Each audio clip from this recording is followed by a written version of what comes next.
ये महाविद्यालय है और यहाँ निर्माण की कला सिखाई जाती है। इंजीनियर की ज़रूरत होती है, चाहे सड़क बनाओ, मकान बनाओ, कुछ भी बनाओ, बांध बनाओ, इंजीनियर की अपेक्षा रहती है। एक समाज की ज़रूरत है और उससे पूरा करने के लिए ऐसे महाविद्यालय चलते हैं। हमें समाज की ज़रूरत में प्राथमिकता पर विचार करना चाहिए। समाज की बहुत ज़रूरतें हैं, बहुत अपेक्षाएं हैं, उनमें प्राथमिकता किसको दी जाए, और वह हमारी दृष्टि में है जीवन का निर्माण। अपना इंजीनियर बनना सबसे पहले, फिर इंजीनियर बनना, अपने जीवन का निर्माण। अच्छा जीवन का निर्माण होता है तो मकान का भी अच्छा निर्माण होता है, बांध का भी अच्छा निर्माण होता है, सड़क का भी अच्छा निर्माण होता है। जिसके जीवन का निर्माण नहीं है उसके द्वारा जो निर्माण होता है कभी कभी खतरनाक भी बनता है। पुलें भी जल्दी टूट जाती है, सड़कें भी जल्दी टूट जाती है और भी कुछ टूट जाती हैं। एक आपको कहानी बताऊं, कहानी या घटना है, हो सकती है। एक पुराने ज़माने में राजा ने महल बनवाया और एक जो इंजीनियर ठेकेदार उनको सारा दे दिया, महल तैयार हो गया और इतना बढ़िया महल बना, राजा खुश हो गया। आज महल का उद्घाटन हो रहा है, लोकार्पण है और राजा भी है, मंत्री परिषद है, सब नगर के संभ्रांत नागरिक हैं और वे बनाने वाला भी है, सब बैठा है। राजा बार बार भवन को देख रहा है, आकर्षण पैदा हो रहा है, बहुत आकर्षण। अब कभी कभी आदमी भावुक बन जाता है, भावना में बह जाता है। राजा भी भावना में बह गया और मन में सोचा कि भवन तो मैं और बना लूँगा, परंतु इसने इतना बढ़िया बनाया, इसको पुरस्कृत करना चाहिए, पुरस्कार दूँ। फिर सोचा क्या दूँ। कल्पना का जाल आगे बढ़ा, बढ़ते बढ़ते इस निष्कर्ष पर पहुंच गया कि क्यों नहीं यह भवन इसको दे दिया जाए, मैं और बना लूंगा। राजा ने भावना के साथ घोषणा कर दी कि इसने इतना बढ़िया भवन बनाया है और मेरे मन में इतनी भावना पैदा हो रही है और भावना की कल्लोलें उठ रही है और भावना के आधार पर मैं भावना से अभिभूत होकर यह घोषणा करना चाहता हूं कि यह भवन इसी ठेकेदार को दे रहा हूं। तालियों की गड़गड़ाहट हो गई, सब लोग प्रसन्न और राजा की उदारता पर भी प्रसन्न, सब प्रसन्न, केवल एक प्रसन्न बनाने वाला और जिसको भवन मिला वह प्रसन्न नहीं। वह जानता है कि मैंने इसमें इतना गलत रॉ मटेरियल लगाया है कि 2 वर्ष बाद तो ढह जाएगा। राजा अगर रुपया देता तो मेरे काम तो आता, ये भवन देकर तो मुझे और परास्त कर दिया। आप चिंतन करें कि सब खुश, जिसको मिल रहा है भवन वह खुश नहीं। क्यों नहीं है? कि जिस समाज में नैतिक मूल्यों का विकास नहीं होता वहाँ निर्माण भी अच्छा नहीं होता, स्थायित्व भी नहीं होता। सबसे बड़ा निर्माण है जीवन का निर्माण, जीवन मूल्यों का निर्माण। और जब जीवन मूल्यों का निर्माण नहीं है आप कुछ भी नहीं कर सकते। उज्जैन में एक दिन जटिया जी बैठे थे और हमने कहा कि आप लोग गरीबों के लिए क्या कर रहे हैं, सरकार क्या कर रही है? तो हम बहुत कुछ कर रहे हैं। वे पूरी फाइल हमारे सामने लाकर उन्होंने रखी कि हमारा जो मंत्रालय है समाज न्याय, उस मंत्रालय के द्वारा हम इतने काम कर रहे हैं। मैंने वह देखा, सारे टाइटल्स देखे, अच्छे लगे कि भाई काम कर रहे हैं वास्तव में। मैंने कहा आप काम इतने कर रहे हैं पर उसकी निष्पत्ति क्या है? हमने तो इन 2-3 वर्षों में हर जगह गाँव में देखा जो आप कर रहे हैं वह कहीं दिखाई नहीं दे रहा है। तब उन्होंने कहा करें क्या, कठिनाई यह है कि हम करना तो चाहते हैं पर वहां तो कोई ले जाने वाले अच्छे आदमी मिले तब प्रश्न अच्छे आदमी का हो जाता है, नैतिकता का हो जाता है कि करना चाहते हैं पर वहां तक पहुंचता भी नहीं है, गांव तक पहुंचता नहीं है, बीच में ही कुछ हो जाता है। ये बीच में कुछ होता है, यही समस्या है। प्राचीन काल की भी एक बात है, राजा ने कहा कि राजस्व कम आ रहा है। मंत्री ने कहा महाराज इसका मैं कभी आपको उत्तर दूंगा। एक दिन योजना बना ली और सारे राज्यसभा के सदस्यों को एक लंबी पंक्ति में बिठा दिया और मंत्री बोला महाराज देखिए अब जो पहली पंक्ति में पहला आदमी बैठा है उसके हाथ में बर्फ 1 किलो बर्फ का, अब वहां तो 1 किलो है, अब आप तक आते आते कितना रहेगा आप देख लें। तो योजना यह थी कि सीधा राजा तक नहीं ले जाएगा, एक व्यक्ति दूसरे के हाथ में देगा, दूसरा तीसरे के हाथ में देगा, ऐसे 100-200 आदमियों के हाथ से आती आती वह बर्फ की ग्रंथि गांठ दई वह राजा तक पहुंचेगी। अब बताया था 1 किलो, राजा के पास पहुंचा तब एक टुकड़ा सा रह गया। राजा ने कहा, मंत्री ने कहा क्या हुआ महाराज? तो राजा बोला इतनी देर से आया तब तो यही होगा, थोड़ा ही रहेगा। तो महाराज आपके प्रश्न का मैंने उत्तर दे दिया। आप कहते हैं राजस्व कम आता है तो वहां से शुरू होता है, होते होते हाथों आप तक पहुंचता है तो 1 किलो इतनी डली रह जाती है। फिर एक भारी समस्या है। समस्याओं का समाधान इसीलिए नहीं हो रहा है कि जीवन का निर्माण नहीं हो रहा, नैतिक मूल्यों का निर्माण नहीं हो रहा है। और वह समाज, जिस समाज में व्यक्ति अपने जीवन का निर्माण नहीं करते और जिस समाज में व्यक्ति में नैतिक निष्ठा पैदा नहीं होती, उस समाज को भगवान ही बचा सकता है। कोई बचाना बड़ा कठिन काम है, उसे उन्नत करना भी बड़ा कठिन काम है। हमें चिंतन करना है, सबको भी सोचना है कि कैसे हो। एक और आर्थिक विकास की बात बहुत आ रही है कि राष्ट्र में आर्थिक विकास हो रहा है। अब केंद्रीय सरकार के भंडार में या राष्ट्र के भंडार में कुछ हो रहा होगा, किंतु इन झुग्गी झोंपड़ियों में, गांवों में तो आर्थिक विकास का चिन्ह हमें दिखाई नहीं दे रहा, बिल्कुल नहीं दिखाई दे रहा। हमने इस यात्रा में ऐसे लोगों को देखा, शायद एक बार नहीं 1000 बार मन में आया होगा जहां गए वहीं कि बेचारे कैसे रहते, भीतर अंधेरा, प्रकाश नहीं, हवा के लिए अवकाश नहीं, और संतान भी ज़्यादा पैदा होती है, गरीब आदमी को और ज़्यादा पैदा होती है। पोषण ठीक नहीं मिलता तो संतान भी ज़्यादा पैदा होती है।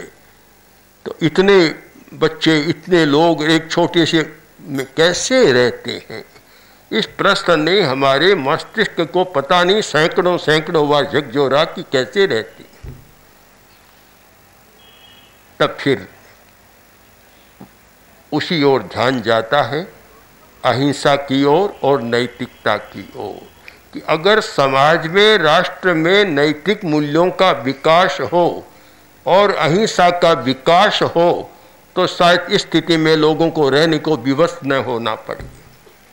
और इसलिए विवश होना पड़ रहा है कि नैतिक मूल्य नहीं है, और नैतिक मूल्य अहिंसा के बिना आ नहीं सकते। अहिंसा का एक रूप है संवेदनशीलता, करुणा, संवेदनशीलता। जब एक व्यक्ति की दूसरे व्यक्ति के प्रति संवेदनशीलता होती है तो फिर वह अकेला भोग नहीं कर सकता, दूसरे को भागीदार बनाएगा, साथी बनाएगा। जब संवेदनशीलता नहीं है तो सोचता है कि भोजन कर रहा हूं, कोई बीच में आ न जाए, दरवाजा बंद हो जाएगा। ये जो करुणा का अभाव है, उसमें नैतिक मूल्यों का विकास हो नहीं सकता। हमने अहिंसा यात्रा के जो दो उद्देश्य रखे, अहिंसक चेतना का जागरण और नैतिक मूल्यों का विकास, ये शब्दों में तो दो है, तात्पर्य में एक है। जहाँ नैतिकता नहीं है वहाँ अहिंसा का विकास नहीं हो सकता, जहाँ अहिंसा का विकास नहीं है वहाँ नैतिकता का विकास नहीं हो सकता। दोनों एक ही बात है। आज दोनों की कमी है, हिंसा भी बहुत बढ़ रही है। और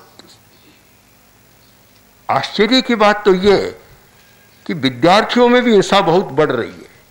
कल ही नई दुनिया में हमने पढ़ा, आदमी कैसे पढ़कर भी सन्न रह जाता है, कुछ समझ में नहीं आता। यह सुनते थे कि अमेरिका में विद्यार्थियों में ऐसा होता है, पर अब हिंदुस्तान भी पीछे रहने वाला नहीं है। एक बात पढ़ी, इतनी दर्दनाक बात थी कि एक विद्यार्थी ने अपने साथी विद्यार्थी को पीटते पीटते उसकी हत्या कर मार डाला। क्यों मारा? कि वह उसको भोंदू कहता था। बस एक शब्द को लेकर उस शब्द को सहन नहीं कर सका और अपने साथी विद्यार्थी की हत्या कर दी। अब बात तो ऐसी लगती है, एक बार समझ में भी नहीं आती, पर इसलिए समझ में आती है कि जैसे जैसे सहिष्णुता की कमी होती जा रही है, सहन करने की शक्ति कम हो रही है, उसमें सब कुछ समझ में आ सकता है और सब कुछ संभव हो सकता है। जीवन का निर्माण 5-4 तत्वों पर होता है। उसका रॉ मटेरियल क्या है? कुछ तत्व हैं। सहिष्णुता सबसे पहली है, सहन करने की शक्ति।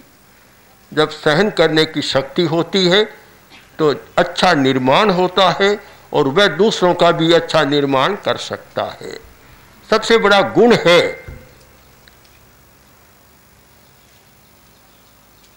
व्यास ने महाभारत में लिखा, नान्यत्र बुद्धि क्षांतिभ्याम। बुद्धि और क्षांति दोनों के बिना गण का, लोकतंत्र का संचालन नहीं हो सकता। कोई बुद्धि नहीं। आज सारे शिक्षा संस्थानों का ध्यान केंद्रित हो रहा है बौद्धिक विकास पर, कार्मिक विकास पर। बुद्धि का विकास हो और प्रोफेशन जो जाना है उसका, विज्ञान के संकायों का विकास हो, इस पर ध्यान केंद्रित हो रहा है। किंतु दो बात साथ है कि बुद्धि और शांति, क्षमा, सहन करने की शक्ति, वह सहन करने की शक्ति नहीं है। जब सहन करने की शक्ति नहीं है तो परिवार भी अच्छा नहीं चलता, संस्था भी अच्छी नहीं चलती। तो भला लोकतंत्र और इतना बड़ा राष्ट्र तो कैसे अच्छा चल सकता है? आज जितने शिक्षा संस्थान हैं उनका यह पवित्र कर्तव्य है कि विद्यार्थी को केवल बौद्धिक न बनाए, कोरा इंटेलेक्चुअल बना देना पर्याप्त न समझे, उसको गुणात्मक विकास में ले जाए, भावात्मक विकास। इस प्रसंग में अमेरिकी राष्ट्रपति अब्राहम लिंकन, जिनको राष्ट्रपति मानो या लोक सेवक मानो या अच्छा आदमी मानो, मैं तो उनका अच्छा आदमी मानता हूँ। जो दुनिया में कुछ अच्छे आदमी हुए हैं उनमें अब्राहम लिंकन का नाम एक प्रथम होता है, अच्छे आदमियों में। इतने अच्छे थे। उन्होंने अध्यापकों को पत्र लिखा कि शिक्षक महोदय, आप मेरे पुत्र को पढ़ा रहे हैं, मैं जानता हूँ आप उसे गणित पढ़ाएंगे, इतिहास, भूगोल, खगोल, साइंस, कला, ये सब पढ़ाएंगे, पर मैं इसे पर्याप्त नहीं मानता। मेरे पुत्र को आप पढ़ाएं कि जटिल परिस्थिति आए उस समय वह स्थितप्रज्ञ कैसे रह सके, संतुलित कैसे रह सके। आज का शब्द संतुलित और गीता का शब्द स्थितप्रज्ञ। स्थितप्रज्ञ कैसे रह सके, संतुलन में कैसे रह सके, मेरे बेटे को आप यह पढ़ाएं, मेरे पुत्र को आप यह पढ़ाएं। जीवन में आने वाली अंधेरी घाटियों, उतार चढ़ाव, दिन और रात, उनमें वह सम कैसे रह सके। इतना मार्मिक पत्र उन्होंने लिखा कि केवल बौद्धिकता से काम नहीं चलेगा, अच्छा जीवन जीना है तो जीवन का निर्माण करना है। और जीवन निर्माण का पहला है सहिष्णुता, सहन करने की शक्ति। एक सहन करने की शक्ति होती है तो सब कुछ ठीक हो जाता है। बड़ा कठिन हो गया। पुराने जमाने में गुरु किसी को शिष्य बनाते थे, बड़ी कसौटी करते थे। एक सन्यासी नदी के किनारे पर कुटिया बनाकर साधना कर रहा था। बड़ी अच्छी साधना चल रही थी। एक दिन एक आदमी आया और 5-10 गालियां बककर चला गया। यह रोज का धंधा हो गया कि सन्यासी तो अपनी साधना करता है और लोग भक्त आते हैं, पूजा पाठ नमस्कार करते हैं और वह आकर गालियां बोलकर चला जाता है। महीना बीत गया, 2 महीना बीता, 3 महीने बीत गए। आखिर 3 महीना के बाद वह व्यक्ति गालियां देने वाला आया और भक्ति से नमस्कार कर चरणों में लुट गया और बोला, मुझे क्षमा करें, मैंने बहुत गालियां दी, पर आपको पता है मैंने क्यों गालियां दी? सन्यासी बोला, मुझे कोई पता नहीं है, तो आपके गुरु का आदेश था इसलिए मैंने आपको गालियां दी। मुझे क्या मतलब था आपको गाली देने का? गुरु को आपकी कसौटी करनी थी कि मेरा शिष्य कितना आगे बढ़ा, धैर्य कितना, सहन करने की शक्ति कितनी, कितना धैर्य है, और जब तक ये नहीं होगा मैं आगे नहीं पढ़ाऊंगा उसको। तो उसके आदेश से मैंने काम किया है। सारा रहस्य का उद्घाटन हो गया और गुरु की कसौटी हो गई। गुरु भी आए और बोले, अब चलो मेरे साथ तुम रह सकते हो, तुम्हारी कसौटी हो गई। पकाते थे। आप भी बाजार में जाते हैं, इंदौर में घड़े तो मिलते होंगे, मिट्टी के घड़े मिलते हैं। बाजार में जाते हैं, कौन सा घड़ा खरीदते हैं? कुम्हार ने बनाया वही खरीद लेते हैं या पका हुआ खरीदते? कोई भी कच्चा घड़ा नहीं खरीदता जब तक आवा में अग्नि की आंच में पक नहीं जाता, वह घड़ा नहीं खरीदते। जानते हैं कि उसमें पानी डाला तो मिट्टी भी खराब और पानी भी खराब, पक जाता है। उसमें जलाधारण शक्ति, तर्कशास्त्र में आता है जलाधारण सामर्थ्यम, जल के धारण और आहरण की शक्ति। पानी लाया भी जा सकता है और पानी टिक भी सकता है, दोनों क्षमताएं आ जाती है। आज जीवन का निर्माण करने के लिए जब तक ये आंच ताप सहने की क्षमता पैदा नहीं होगी, अच्छा निर्माण नहीं हो सकता। तो एक जीवन निर्माण का पहला आधार है सहिष्णुता, सहन करने की शक्ति, धैर्य, प्रतीक्षा, और दूसरा है विनम्रता। हमारे पुराने आचार्यों ने, नीतिकारों ने लिखा, विद्या ददाति विनयम। आज तो इसको बोलना ही नहीं चाहिए। आज तो विद्या ददाति उद्दंडता हो गया। हमने देखा है, पढ़ा है कि प्रिंसिपल घबराते, वाइस चांसलर भी घबराते। मैंने राजस्थान में देखा, एक विश्वविद्यालय के वाइस चांसलर हमेशा पुलिस के घेरे में रहते थे। अब भला कुलपति जो हजारों विद्यार्थियों की विद्या का संचालन करता है और वह पुलिस के घेरे में रहता है कि छात्र कोई पास में न आ जाए। और ऐसा भी पड़ा है कि छात्र आवेश में आए और प्रिंसिपल को भी मार डाला, शिक्षक को भी मार डाला। तो विद्या ददाति विनयम, जीवन का दूसरा गुण है विनम्रता। जो व्यक्ति विनम्र होता है वह शालीन समाज, शिष्ट समाज का सदस्य बन सकता है। और जिसमें उद्दंडता है, उच्छृंखलता है, वह कभी अच्छे समाज का सदस्य बनने के अधिकारी भी नहीं होता। तो हमारा दूसरा है विनम्रता। जीवन निर्माण की एक ईंट है विनम्रता। तीसरी है कृतज्ञता, कृतज्ञ होना, उपकार को स्वीकार करना। यह वृत्ति भी कम हो गई। कितना उपकार करो, अपना थोड़ा, फिर स्वार्थ नहीं सदा, इतने में तो ऐसा हो जाता है।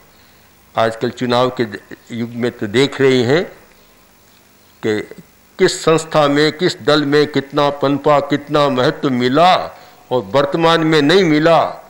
तो चुनाव के बाद तो दल बदल नहीं सकते, आजकल तो पहले ही दल बदलने की बात बहुत शुरू हो गई। कृतज्ञता का भाव नहीं है तो कितना उपकार किया।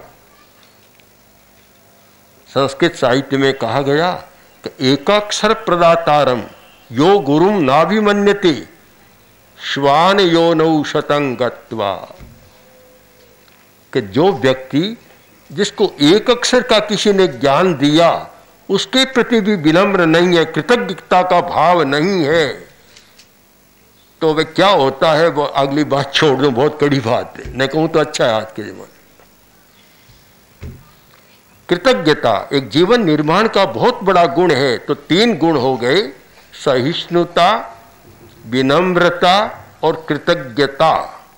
और चौथा जीवन निर्माण का गुण है प्रामाणिकता, नैतिकता। ये 4 हमारे जीवन के आधार स्तंभ हैं। प्रामाणिकता, ईमानदारी, नैतिकता एक बहुत बड़ा गुण है प्रामाणिकता का। आज इन चारों में मैं क्रम करूं या व्युत्क्रम करूं कि सबसे ज्यादा कमी किसकी है, बड़ा कठिन हो गया। फिर भी मुझे कहना चाहिए कि सबसे ज्यादा कमी आ रही है नैतिकता की, ये सबसे ज्यादा कमी है। यद्यपि सहिष्णुता की भी कमी है, विनम्रता की भी कमी है और कृतज्ञता की भी कमी है, पर सर्वाधिक जो कमी होती जा रही है वह है नैतिक मूल्यों की, नैतिकता की। ऐसा कोई रहा नहीं, कभी नैतिकता कोई जरूरी है। अगर हम समाज की दृष्टि से विचार करें, आर्थिक दृष्टि से विचार करें, तो लॉन्ग टर्म में हमेशा नैतिकता सफल होती है, किंतु पगडंडी निकाल ली, शॉर्ट टर्म में चलना शुरू कर दिया और ऐसा लगता है कि अनैतिकता से जो लाभ उठाया जा सकता है वह नैतिकता से कभी नहीं मिलता। एक धारणा बन गई। आचार्य तुलसी बहुत बार कहते थे, आचार्य तुलसी जिन्होंने अणुव्रत आंदोलन का प्रवर्तन किया और नैतिकता की एक आचार संहिता समाज और राष्ट्र के सामने प्रस्तुत की, वे बहुत बार कहते थे कि आज सबसे ज्यादा कमी आई है तो नैतिकता की आई है। और उन्होंने आश्चर्य के साथ कहा कि जो धर्म में विश्वास न करने वाला है उसमें अनैतिकता हो तो अच्छा तो नहीं, पर आश्चर्य की बात नहीं है, किंतु धार्मिक हो और फिर उसमें नैतिकता न हो, इससे बड़ा दुनिया में कोई आश्चर्य होगा क्या।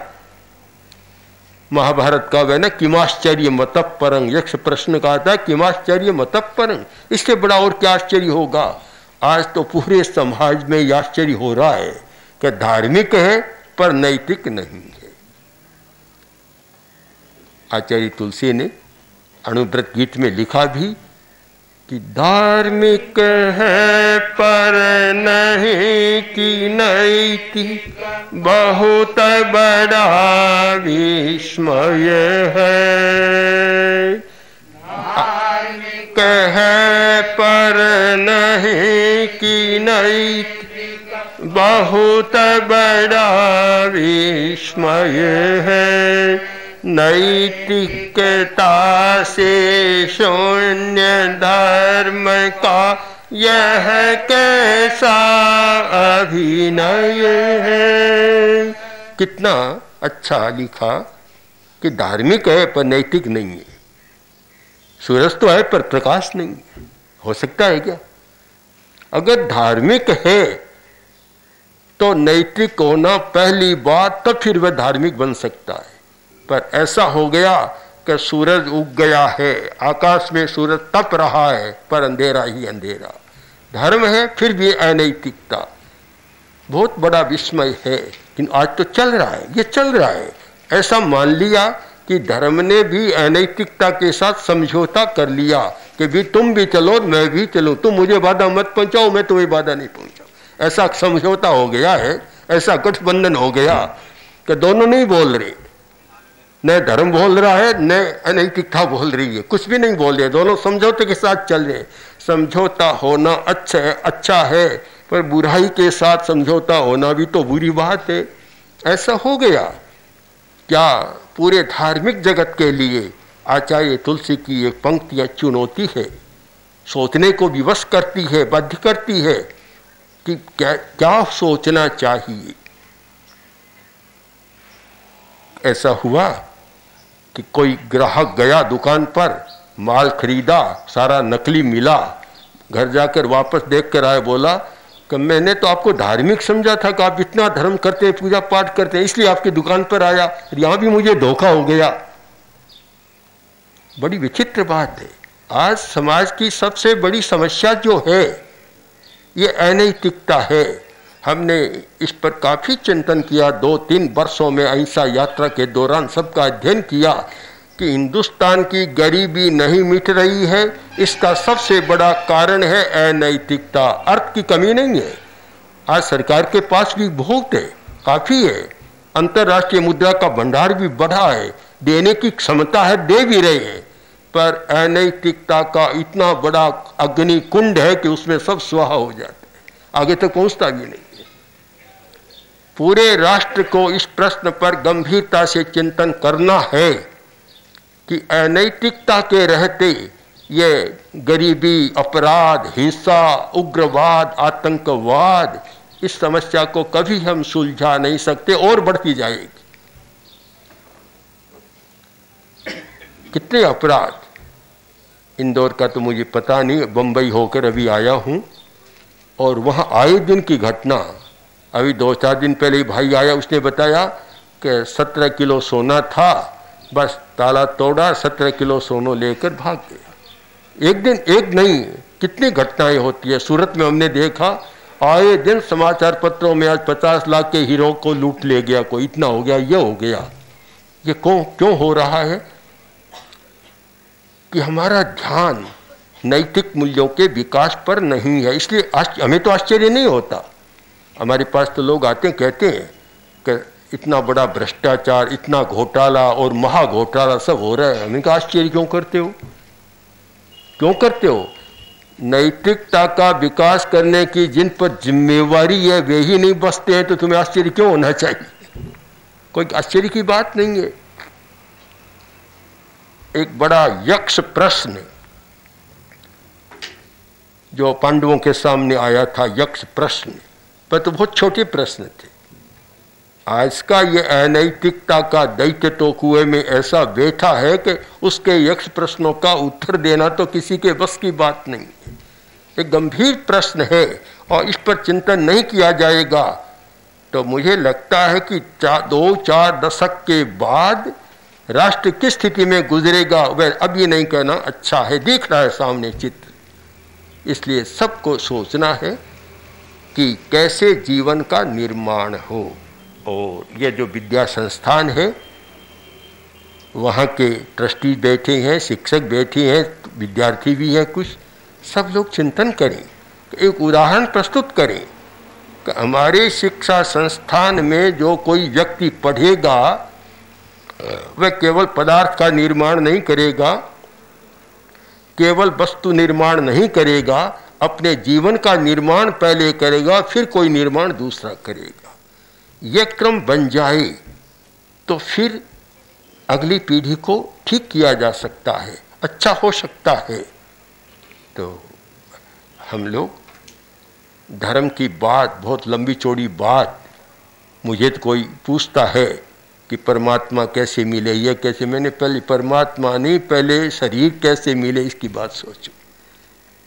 पहले शरीर को समझने का प्रयत्न करो, आत्मा परमात्मा की बात अभी छोड़ दो। ये कोरी हाइपोथेसिस से तुम्हें मिलेगा क्या? कोरी हाइपोथेसिस है।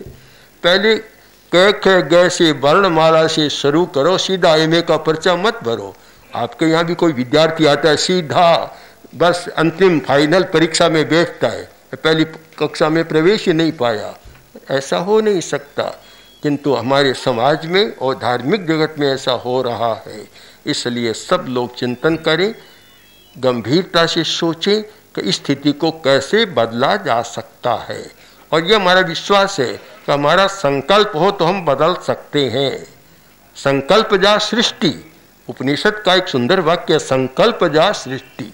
सृष्टि का निर्माण संकल्प से होता है। अगर हमारा संकल्प मजबूत है तो हम बदल सकते हैं।